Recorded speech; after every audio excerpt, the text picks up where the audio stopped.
네, 두 번째 이슈입니다. 총리 지명 막전 막후 한덕수 총리 정말 그렇습니다. 15년 전에 노무현 정권의 마지막 총리였었습니다.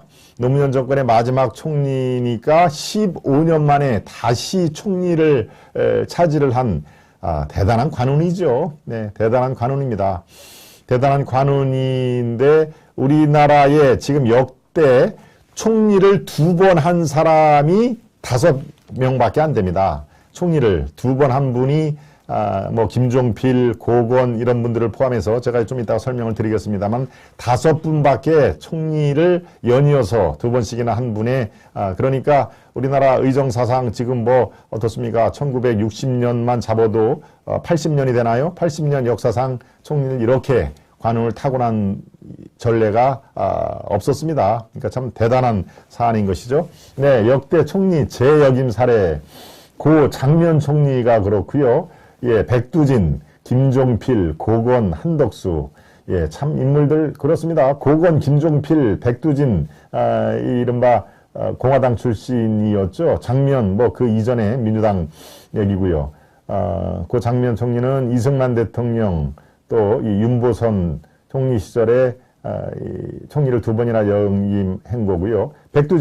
백두진 그 의장은 이승만 정권과 박정희 정권 때 총리를 두 번 역임을 하고 JP는 예, 박정희 때 한 번 또 DJ 이때는 DJP였죠.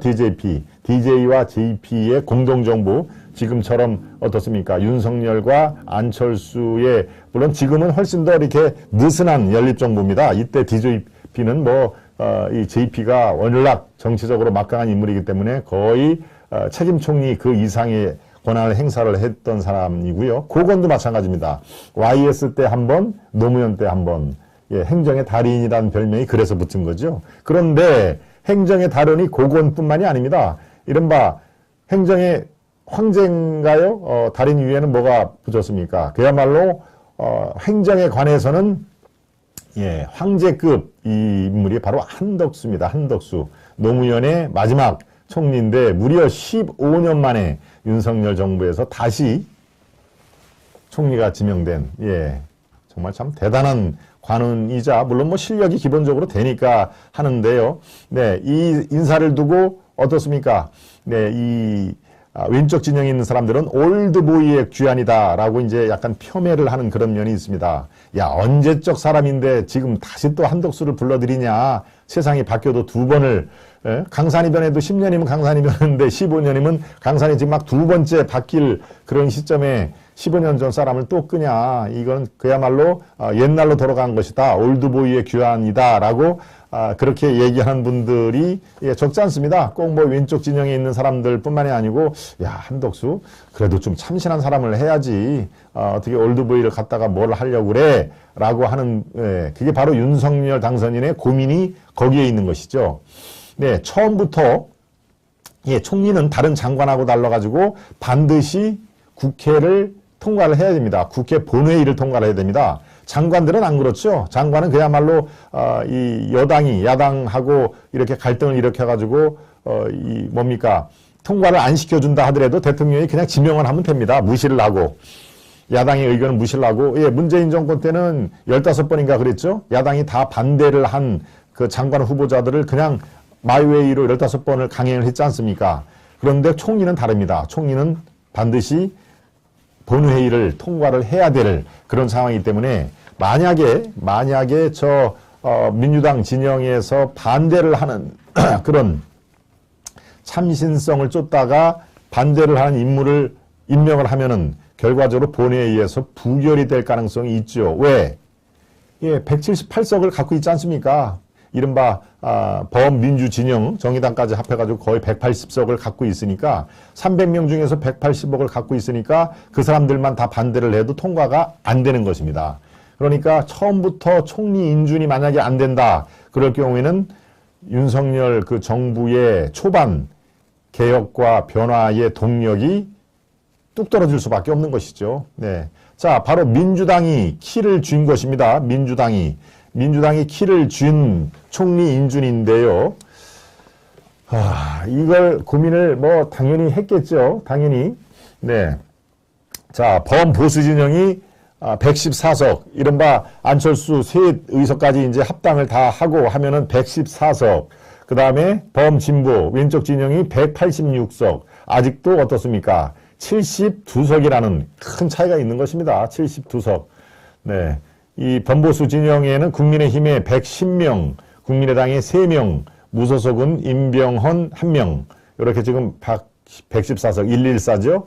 그런데 이쪽 진영에 보면은 더불어민주당이 172, 정의당이 6명, 기본소득당 1명, 시대전환 1명, 무소속 6명. 무소속 박병석은 국회의장이니까 이제 탈당을 해서, 예, 국회의장은 원래 당적이 이 탈당을 해서 당적이 없는 상태로 국회의장 맡아야 되기 때문에 박병석 국회의장은 예외고요. 김홍걸, 양정숙, 양향자, 윤미향, 이상직 의원 포함해서 172명입니다. 바로 범진보에서 최소 37명이 출석을 해야 표결을 한다. 37명이 안 되면은 표결 자체가 안 된다는 얘기입니다. 표결 자체가. 그러니까 상당히 이 윤석열 입장에서는 야, 이거 국회 벽을 넘기가 만만치가 않겠다. 네. 제적의원 과반 151명을 참석해야 그나마 이 개회가 되는데 국민의힘 범보수 진영 다 합해봤자 114석에 그친다.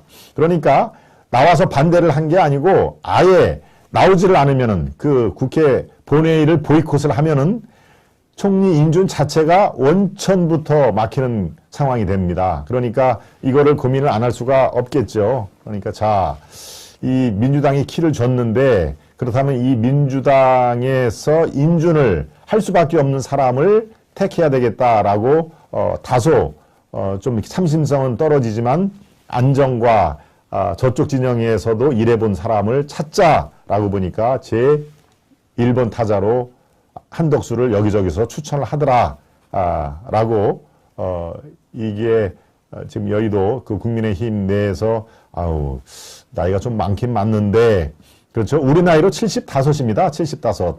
그렇죠. 좀 많죠.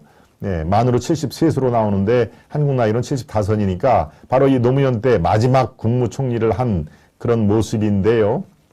그러니까 노무현 때도 저렇게 노무현 곁에서 국정을 운영을 한 결국은 너희 진영 사람도 되지 않느냐. 그러니까 만약에 이번에 이 윤석열의 초대 총리이기 때문에 저렇게 보이콧을 하고 국회 본회의에 열리지도 못하게 개회를 반대를 하면은 그거야말로 당신들 자가당착 아니냐. 예, 노무현 때는 저렇게 총리로 지명을 했다가 윤석열 때는 총리로 또 쓰려고 하니까 반대를 한다. 그럴 경우에는 이미 자가당착뿐만 아니라 민주당의 정말 내로남불이 계속 이어지는구나 라고 역풍이 불 가능성이 있으니까 민주당도 고심을 할 수밖에 없는 것이죠. 바로 그런 것을 여러 가지 복합적으로 감안을 한 것입니다. 그러니까 무조건 국회 본회의를 통과할 청문회의 필승 카드를 찾아라 라고 하는 것이죠.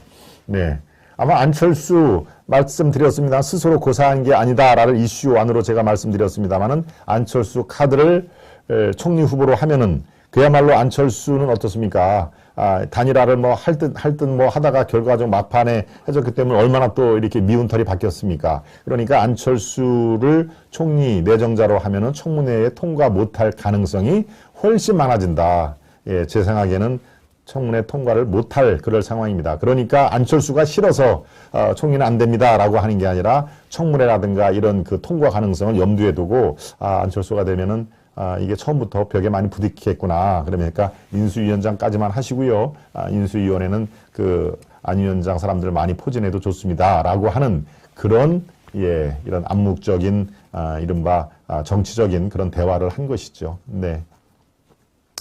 어차피 바지 사장인 총리, 민주당이 반대하기 힘든 사람을 지명해야 장관 임명 속도를 냅니다. 17호님. 네. 그렇죠? 제가 말씀드린 거하고 지금 일맥상통합니다. 원더우먼님, 세븐님, 김현태님. 한덕수를 막으면 김대중 노무현에 대한 반란이죠. 예, 그렇습니다. 제가 자가당착이란 말이 그래서 한 것이죠. 윤석열이 지명했다고 해가지고 한덕수를 떨어뜨리거나 아니면 본회의 개회 자체를 막으면은 노무현 때 마지막 총리를 역임한 거에 대해서 그런 자가당착에 빠질 수밖에 없는 거니까 여러 가지로 이제 이 계산이 선 것입니다. 네. 그렇습니다. 김대중 노무현의 전폭적인 신임을 받은 사람이 바로 한덕수입니다. 세븐님 맞습니다. 네, 정말 참 대단합니다. 예, YS 때부터 승승장구를 했죠. YS 때 특허청장인가요? 네, 그 다음에 또 김대중 통상교섭본부장, 노무현 때 부총리, 또 총리, 그 다음에 어떻습니까? 주미대사를 한 게, 그렇군요. 네, MB 때 주미대사를 한 것이죠. 그렇죠. 예, 여기 보면 나와 있습니다. YS 때 특허청장 말씀드렸죠. 통상산업부 차관, 대통령 산업당당 경제비서관, 그 다음에 DJ 때 외통부 통상교섭본부장 경제수석, 노무현 때 제가 말씀드린 대로 마지막 국무총리, 그전에는 부총리 겸 재정경제부 장관, 뭐 안 맡은 요직이 없습니다. 정말 대단하죠. 뭐 아주 이 관운으로 말하자면 거의 황제급, 네. 저 정도 스펙 갖고 있는 사람이 거의 지금 뭐 없다시피 합니다. MB 때 말씀드린 대로 주미대사, 박근혜 때 한국무역협회장. 한국무역협회장은 사실은 저게 관직은 아닙니다. 관직. 네, 굉장히 중요하기는 합니다만은, 네, 무역 회사, 종합무역상사를 중심으로 한 무역회사가 세운 협회의 장이니까요. 엄밀히 말하면 관직은 아닙니다만은 아무튼 주요 상공인 모임 같은 데는 또 꼭 참석을 하는 아주 요직 중에 요직인 것이죠. 이런 요직을 다 거친 다음에 문재인 정부 때 대법원 후보 추천위원장까지, 네. 그러니까 YS, 김대중, 노무현, 이명박, 박근혜, 문재인을 거쳐가지고 한 번도 요직을 안 거친 적이 없는 정말 대단한 그런 화려한 스펙입니다. 전라북도 전주 출생입니다. 그러니까 호남, 어떤 동서화합이라든가 이런 것도 상당히 가만히 됐음직하죠. TK, 대구 경북 출신이면은 그 색채가 바라는데 상당히 전북 출신이니까 또 나름대로는 동서화합 카드를 꺼낸 적도 가능하겠고요. 경기고등학교, 서울대 경제과, 미국 하버드대, 행정고시 8회, 49년이니까 어떻습니까? 만으로는 73인데 생일 이런 걸 따지면은 74, 5이 되는 것입니다. 70대 중반인 것이죠. 네. 바로 이 호남 출신에다가 또 경제, 가장 중요한 지금 침체되어 있는 경제 살리기, 그 다음에 주미대사를 역임하고 통상교섭본부장을 지냈던 외교안보통, 이제 이런 그 키워드들이 고루고루 마치 비빔밥처럼 다 갖추어져 있는 그런 인물이니까 바로 3월 27일경에 윤석열 당선인도 조금 참신성은 부족하지만 이 사람을 써야 되겠다라고 그렇게 마음속에 낙점을 찍은 것이 정설입니다. 제가 취재한 시점도 3월 27일 경위에 한덕수로 사실상 결정이 됐다. 그러니까 그 뒤에 뭐 김한길이니 다른 사람들, 박주선 이런 분들이 총리 뭐 유력 후보로 떠올랐다라고 하는 것은 팩트하고는 조금 맞지 않는다. 최블리님, 윤석열 보수에 그렇게 인물이 없느냐. 15년 전의 인물이 다시 이 물레방아를 돌리기 위해서 똑같은 물이 돌아왔으니까 이제 저런 얘기가 나올 수가 있죠. 그렇게 인물이 없느냐. 그리고 올드보이의 귀환이라는 말이 그래서 나오는 것입니다. 결국에는 민주당 인사, 민주당에서 그렇습니다. 노무현, 김대중 때 중용을 했으니까 또 저렇게도 볼 수가 있고요. 좋은 방송으로 한 주 열어주셔서 감사합니다. 카타리나 K님, 제가 더 감사하죠. 카타리나 K님이 요즘에 아주 부쩍 그렇게 출석 성적이 좋습니다. 저로서 대단히 감사드리고요. 세븐님, 김현태님 좋은 말씀 많이 지금 해주고 계십니다. 지금 말씀을 쭉 들었습니다만은 어제 지명자의 같이 기자회견을 하면서 그런 얘기를 했죠. 문정부가 주도한 소득 주도 성장, 이거는 무리한 정책이다. 바로 이제 당선인과의 코드를 맞출 수밖에 없습니다. 문정부 소주성은 뭐 경제학자들도 다 무리한 정책이었다 얘기를 했는데요. 한덕수 이른바 신임 총리도 강하게 지금 얘기를 했습니다. 소득주도 성장은 무리한 정책이었다. 그리고 이른바 탈원전 이런 것들도 다시 원상복귀를 해야 된다는 게 윤석열 후보의 어떻습니까? 공약입니다. 공약. 공약을 충실히 수행을 하겠다.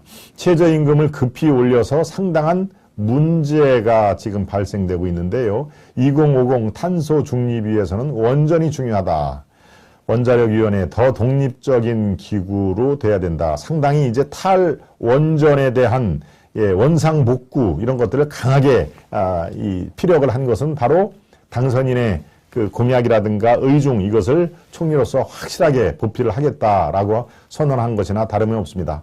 총리 발표 전날에 윤과 따로 만났다. 어제 그저께죠? 예, 그저께 토요일 날 저녁 때 샌드위치를 시켜놓고 3시간 동안 얘기를 했답니다.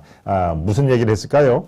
예, 바로 이렇게 원전이라든가 또 경제 선장 이런 그 대강의 얘기를 한 다음에 바로 장관 얘기를 했습니다. 장관 얘기. 예, 이제 총리가 장관의 제청을 받아가지고 어차피 대통령이 임명을 하는 겁니다만은 장관은 총리 얘기를 구체적으로 듣겠다. 그 다음에 차관 인사는 장관 인사가 절대적으로 영향을 미치게 하겠다. 네. 장제원은 삼고초려했다. 뭐 이렇게 처음에 이렇게 3월 27일 이제 요 주위에 한덕수 전 총리를 만났더니 아유, 네, 나이도 너무 많고 글쎄요. 지금 이렇게 엄중한 시기에 다른 더 능력 있는 사람을 찾아보시지 그러십니까? 제가 또 나름대로 한계가 있을 텐데요. 그리고 저는 또 이렇게 여러 정권에서 했던 사람이기 때문에 여러 가지로 좀 한계가 있지 않습니까? 라고 처음에는 그렇게 완곡하게 정중히 사양을 했다고 하지요. 네. 그래도 제가 말씀드린 대로 호남 출신의 경제도 잘 알고 주미대사를 역임한 외교 통상 전문가 여러 가지로 윤 당선인이 원했던 키워드를 고루고루 비빔밥처럼 아주 섞을 수 있는 인물이기 때문에 일찌감치 내정을 했다. 네. 그러니까 지금 어떻습니까? 지금 약간 참신성은 물론 떨어진다 손 치더라도 이제 내정이 됐고 윤 당선인이 성공한 대통령으로 만들기 위해서는 그렇습니다. 한덕수 총리가 잘해주기를 정말 바람하지 않습니다. 그리고 뭔가 좀 내각도 참신한 인물, 이른바 올드보이들을 대부분 쓸 게 아니라 참신한 인물들도 여러 명 이렇게 포진을 시키고 해서 정말 이 윤석열 정부가 조금 달라졌네라고 하는 느낌을 많은 분들이 가질 수 있도록 그렇게 처음부터 잘 펴나갈 수 있도록 언론도 물론 도울 수 있는 부분은 확실하게 도울 것이고요. 잘못하고 그냥 독선에 빠지고 어떻습니까? 이전 정부와 별 차별 없이 국민을 둘로 갈라치고 하는 그런 모습을 보일 때는 뭐 가차없이 비판을 합니다. 네, 저부터도 당연히 그럴 것이고요. 예, 원래 이 언론의 속성은 그렇습니다. 권력진 그 세력들의 잘 하는지 못하는지를 감시 감독을 하고 이른바 워치도그 역할을 충실히 하는 것이죠. 예, 그래서 언론을 제4부라고 하지 않습니까? 입법, 사법, 행정. 네, 제가 8월 말에 그 아시아투데이 방송을 개국을 하고 지금 현재로서는 대한민국을 위해서 정권 교체가 반드시 필요하다라고 제가 여러분들 아예 제 정치적인 소신을 말씀을 드리면서 방송을 시작을 했고 결과적으로 뭐 24만 표로 겨우겨우 아주 큰 표 차이가 아닌 그렇게 승리를 했습니다만 어차피 뭐 정권 교체는 뭐 확실한 정권 교체 아니겠습니까? 지금부터 정말 잘해야 됩니다. 지금부터 잘 하질 못하고 또 이렇게 갈팡질팡한 모습을 보이면은 언론인으로서도 따끔한 지적과 또 이 채찍질 이런 것은 반드시 필요할 것이다라는 말씀을 제가 드립니다. 네, 유능한 분입니다. 환영합니다. 그렇습니다, 세븐님. 윤 정부가 성공을 하려면은 윤 핵관, 이른바 핵심 관계자들과는 거리에 두기로 해야 됩니다. 예, 저렇게 될 겁니다. 네, 윤 핵관들을 싸고 돌지는 않을 겁니다. 이거는 이 초기부터 실패하는 길로 가는 거기 때문에 상당한 부분 거리두기뿐만이 아니라 그들이 잘하는 분야에 보내서 이렇게 지금처럼 그냥 그 당선인 주변에 똘똘 뭉쳐서 있는 것은 아마 안 할 걸로 저는 그 예측을 합니다. 인사가 만사라지만 윤 정부의 인사를 좌우로 편가르식으로 판단한다면 답이 없지요. 이상년님. 네.